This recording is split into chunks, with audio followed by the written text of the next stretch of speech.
the past 3 years, over 12 million Americans were discriminated against by insurance companies due to a pre-existing condition, or saw their coverage denied or dropped just when they got sick and needed it most. Americans whose jobs and healthcare are secure today just don't know if they'll be the next to join the 14,000 who lose their health insurance every single day.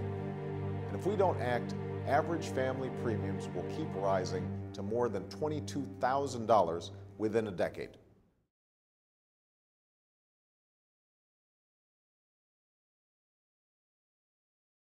My name is Cynthia Nathaniel. I'm from Baton Rouge, Louisiana, and my age is 64. My parents were educators, and my father taught law at the school there in Baton Rouge. I have 3 children, and I have 6 grandchildren.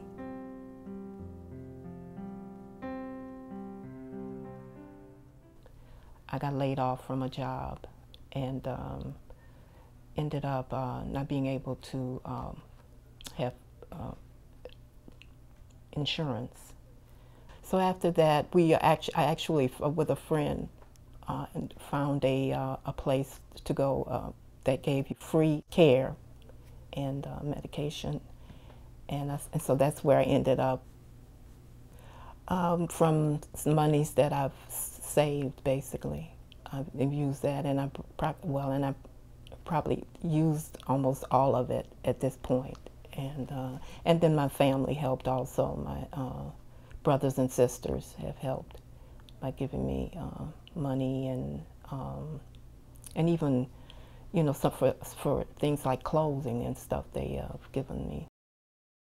The MRI, I had, you know, I did get that, and I'm still paying for it.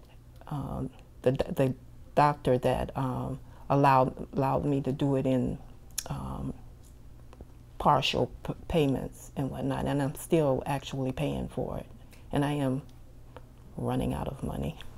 I feel like a failure in some sense because of that, and that it was my fault, and you know, and then I think that medical coverage should be affordable or out there for people who have been in the same situation that I'm in. My name is Julia Davis, and I'm Cynthia's neighbor. I live across the street from her. Well, I come to see Cynthia as often as I can, and she's been here about 7-8 weeks. But I call her every day just to check in on her and see how she's doing. I've helped Cynthia with her medical care. She didn't have health insurance, so I was able to find a medical facility for her to go to have her medical care. Cynthia's condition has affected her a great deal. She has had trouble with her memory, and so trying to remember different things has been a challenge for her. Also being able to speak well, she's had difficulty with that. There has been a great emotional effect because she remembers what she was able to do, that she was independent, she could drive, she could go anywhere she wanted to go, she could handle her finances, and she was just very independent-minded individual. And then as this illness began to progress, she wasn't able to do those things again, so it affected her self-esteem. Cynthia was taking Xanax, and when she was paying for it, it was about $35 to $40 for a month's supply. And Lexapro, she received that through the Senior Health Center, and then she has a memory patch that she wears also. And she hasn't, there's no cost involved at the dosage that she's on now, but the increased dosage would have cost about $250.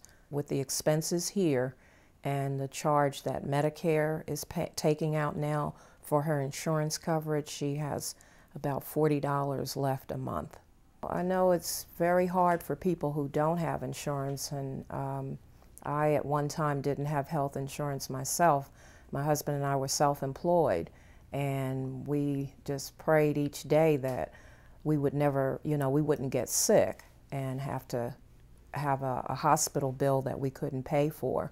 And we eventually went back into the workforce so that we could have health insurance. So we know how precarious it is, and we knew what it felt like to have insurance and not have it. I help Cynthia because I love her. I consider her like my older sister. She's a few years older than me, and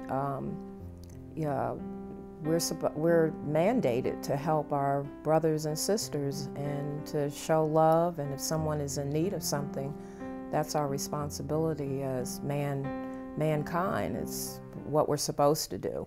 My name is Ralph G. Neese. I'm the Chief Executive Officer of the National Coalition on Healthcare, which is the nation's largest, oldest, and most diverse healthcare reform coalition. Unfortunately, this country has a real crisis in terms of the overall economic condition, and all the economic experts say we can't resolve this economic crisis without first addressing healthcare costs and how quickly and exponentially these care costs are rising every single year. And one of the things is prescription drugs, being able to afford them. For example, there's a wonderful new biologic called Herceptin for cancer. It's a great drug, but it's $46,000 per year. And one of the most amazing statistics I've come across in the last few months is that more than 50% of all of the foreclosures in this country and 50% of all the bankruptcies in this country because people can't pay their medical bills. And 80% of these people have health insurance, but they can't afford to pay these ever-increasing premiums and these prescription drug costs. My name is Charles H. Clyburn. I'm 72 and a half years of age. I was born and raised in Buffalo, New York. My name is Sarah Clyburn, and I'm originally from Virginia, and we've lived in the area for about 7 years, and so we could be near my kids and the grandkids.